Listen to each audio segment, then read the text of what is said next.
Hello दोस्तों, नमस्ते। कैसे हैं आप सब। आज की कहानी है लगाव। कहानी को पूरा सुने, अच्छी लगे तो लाइक शेयर और चैनल को सब्सक्राइब करें। बहुत हुआ गिरजा, अब मैं अपने स्वाभिमान के साथ समझौता नहीं कर सकता और इस घर में एक पल भी नहीं रह सकता। मुकेश जी ने अपनी पत्नी से प्रिया और विशाल के कांटों भरे तानों से आहत होकर कहा। बिल्कुल सही कह रहे हैं आप। अब मैं भी एक पल इस घर में नहीं रहना चाहती। अभी तक मैं ये सोच रही थी कि शायद एक दिन परिस्थितियाँ सही हो जाएंगी, लेकिन अब पानी सिर से ऊपर जा चुका है। गिरिजा भी अब अपने आंसुओं को पोंछते हुए बोली, दादी दादू आप लोग रो क्यों रहे हैं। 7 साल की चुनमुन उन दोनों के आंसुओं को अपने नन्हे नन्हे हाथों से पोंछते हुए बोली, कुछ नहीं बेटा, बस आंखों में तानों का कंकर चला गया है।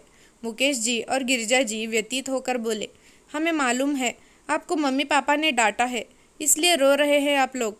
और वो दोनों भी रोते हुए दादू दादी से चिपक गए। अभी थोड़ी देर पहले की घटना आंखों में चलचित्र की भांति घूम उठी।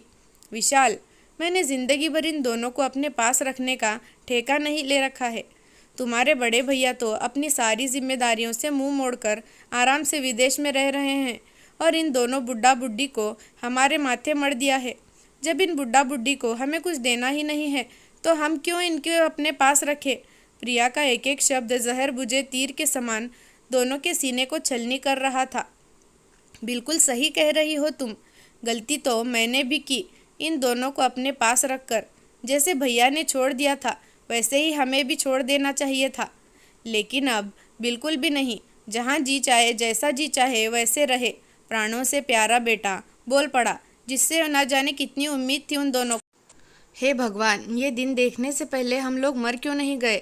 बेटे बहू के मुंह से शर्मनाक अपशब्द सुनकर दोनों के मुंह से एक साथ निकला, काश ये धरती फट जाए और हम लोग इसमें समा जाए। बहू तो चलो पराई है, पर अपने कोख से जने औलाद से बिल्कुल ऐसी उम्मीद नहीं थी। मुकेश जी और गिरिजा जी का हंसता मुस्कुराता परिवार, 2 बेटे और दोनों ही होनहार। उन दोनों ने अपना सब कुछ बच्चों की पढ़ाई के लिए सारी जमा पूंजी दांव पर लगा दी, सिर्फ गांव का पुश्तैनी मकान छोड़कर। वो भी सिर्फ इसलिए क्योंकि वो अपने गांव की जड़ों से अलग नहीं होना चाहते थे और उनकी सोच यही थी कि एक दिन जब बच्चे कामयाब हो जाएंगे तो हम लोगों को अपनी फिक्र करने की क्या ज़रूरत। ईश्वर की कृपा से दोनों बेटे पढ़ लिख कर इंजीनियर भी बन गए। बड़ा बेटा विदेश में सेटल हो गया और वहीं शादी करके वहीं हमेशा के लिए बस गया। बहुत धक्का लगा उस बार, लेकिन अभी छोटे बेटे से उम्मीद की किरण बाकी थी। लेकिन कहते हैं ना कि अगर एक बच्चा ऐसा करता है तो दूसरा भी उसके नक्शे कदम पर चल पड़ता है। विशाल ने भी अपने साथ काम करने वाली प्रिया के साथ शादी कर ली और अचानक दरवाजे पर लाकर उन दोनों के अरमानों को एक साथ ध्वस्त कर दिया। बच्चों की खुशी में खुद को ही दोनों ने खुश कर दिया। लेकिन प्रिया अपने मस्ती में मस्त रहने वाली उन दोनों से कोई ज़्यादा मतलब नहीं रखती थी और जब देखो तब उन दोनों को अपने पास रखने का एहसान जता देती। समय पंख लगाकर उड़ने लगा। प्रिया की गोद में 2 जुड़वा बेटियां आ गई। दोनों बेटियां अपने दादी दादू से बहुत ज़्यादा प्यार करती थी। प्रिया जब भी ऑफिस या बाहर जाती, यहाँ तक कि शहर से बाहर भी, तो वह दोनों अपने दादा दादी के पास ही रहती थी। समय के साथ विशाल और प्रिया ने अपना घर खरीदना चाहा। पापा बहुत दिन किराए के घर में रह लिया, अब हम चाहते हैं कि अपना घर खरीद लिया जाए।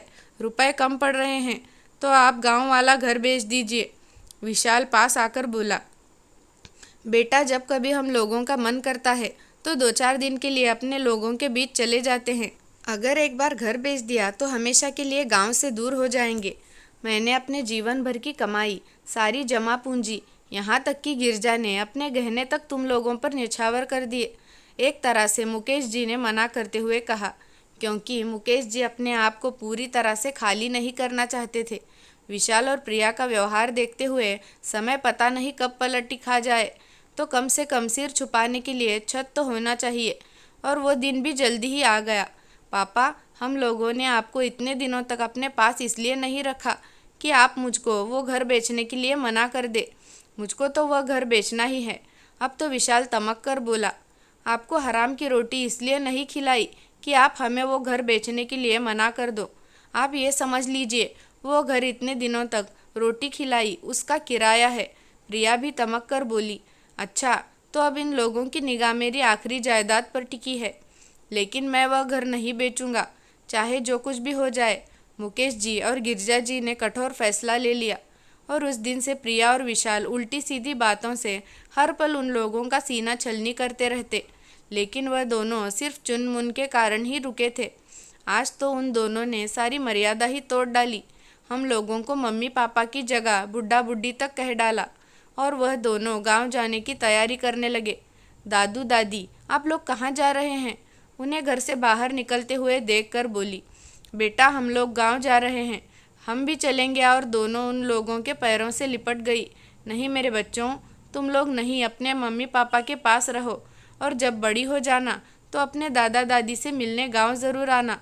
दोनों ने रोते हुए बच्चों को बेहद कठोर मन से अपने से अलग किया और बाहर निकल गए। आज तक उन दोनों की मोह ममता में तो फंसे थे। प्रिया और विशाल दूर से देखते रहे और एक बार भी रोकने की कोशिश नहीं की थी। दोनों गांव चले गए, लेकिन इधर चुनमुन दोनों की तबीयत बहुत खराब हो गई। बुखार उतरने का नाम ही नहीं ले रहा था। अच्छी दवाइयाँ दे रहे हैं। ये सब बच्चियों की हालत समझ तो प्रिया और विशाल भी रहे थे, पर समझना नहीं चाह रहे थे। 15 दिन बीत गए, पर बच्चियों की हालत में कोई सुधार नहीं था। उधर मुकेश जी और गिरजा जी उन दोनों के याद में तड़प रहे थे और इधर ये बच्चियाँ। डॉक्टर भी समझ नहीं पा रहे थे कि दवा असर क्यों नहीं कर रही है। तभी डॉक्टर बोले, मिस्टर विशाल, मैंने हर संभव इलाज करके देख लिया, लेकिन बच्चियों की तबीयत तो सुधर ही नहीं रही। आखिर क्या कारण हो सकता है? कोई बीमारी भी नज़र नहीं आ रही है। क्या इन बच्चियों को कोई हितैषी इन लोगों से दूर हो गया है? डॉक्टर साहब क्या बताएं? विशाल ने सारी बातें उनको बता दी। मिस्टर विशाल, अगर आप अपनी बच्चियों को स्वस्थ देखना चाहते हो तो आप तुरंत गांव जाकर अपने माता पिता को वापस लेकर आइए। कुछ भी हो सकता है, क्योंकि कभी कभी हर बीमारी का इलाज दवा नहीं होती। इन बच्चियों को दवा की नहीं, अपने बाबा दादी की ज़रूरत है, डॉक्टर समझाते हुए बोले। विशाल और प्रिया बड़े परेशान हो गए कि हम लोगों ने कैसे कैसे कटु शब्द मम्मी पापा को बोले हैं। क्या वो लोग हमें माफ़ करेंगे? लेकिन अगर बच्चियों की जान बचानी है तो उन लोगों के पास जाना ही पड़ेगा, और अगर देखकर धुतकार भी देंगे तब भी ज़बरदस्ती लेकर आऊँगा। विशाल और प्रिया चुनमुन को ऐसी हालत में लेकर मुकेश जी और गिरजा जी के पास पहुँच गए। गिरजा जी अभी खाने की थाली लेकर बैठी ही थी कि तभी दरवाजे की कुंडी खटकी। कौन आ गया? और दरवाजे पर विशाल और प्रिया को देखकर चौंक पड़ी। दोनों बच्चियां अपनी दादी को देखकर दादी दादी कहकर लिपट गई। आवाज़ सुनकर मुकेश जी भी बाहर आ गए। अरे मेरी बच्चियों, क्या हुआ तुम लोगों को? तुम लोगों का चेहरा इतना निस्तेज कैसे हो गया? गिरजा जी उन दोनों को पीला पड़ा हुआ चेहरा देखकर बिलख उठी। मम्मी पापा, हम लोगों को माफ़ कर दीजिए, हम लोगों से बहुत बड़ा पाप हुआ है। अब आप लोग हमारे साथ वापस चलिए। आप लोगों के आने के बाद इन दोनों की बुरी हालत हो गई।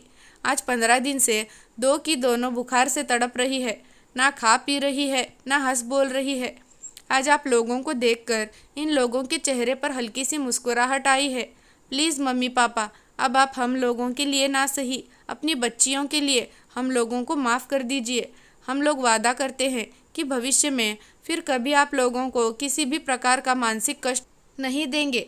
अगर आप कभी भी आपको कुछ इस तरह का महसूस हो तो हम लोगों को ज़रूर छोड़ दीजिएगा। विशाल और प्रिया ने उन दोनों के पैर पकड़ लिए। हाँ मम्मी पापा, मेरी बच्चों की ज़िंदगी मेरी झोली में डाल दीजिए। हमारी गलती माफ़ी के लायक बिल्कुल भी नहीं है, लेकिन एक माँ दूसरी माँ से अपने बच्चों की ज़िंदगी मांग रही है। प्रिया ने रोते हुए अपनी झोली गिरजा जी के आगे फैला दी। हाँ दादी दादी, वापस घर चलिए, नहीं तो हम लोग भी आपके पास ही रहेंगे। हम लोगों को आपके बगैर उस घर में मन नहीं लगता। चुनमुन फिर से रोते हुए गिरजा जी और मुकेश जी से लिपट गए। लेकिन कहते हैं ना, मूल से ज़्यादा ब्याज प्यारा होता है। और मुकेश जी और गिरजा जी का दिल बच्चों के मोह में पिघल गया और वो लोग फिर से चुनमुन के लिए विशाल और प्रिया के साथ वापस आ गए। अब तो चुनमुन बहुत ज़्यादा खुश हो गई और कुछ ही दिनों में चुनमुन पहले की तरह फिर से चहकने लगी, क्योंकि उन दोनों को दादा दादी का साथ चाहिए था। उन दो बच्चों को अपने दादा दादी के प्रति बहुत लगाव था, जो उन्हें वापस अपने पास ले आया था। दोस्तों, कहानी कैसी लगी कमेंट करके ज़रूर बताना। धन्यवाद।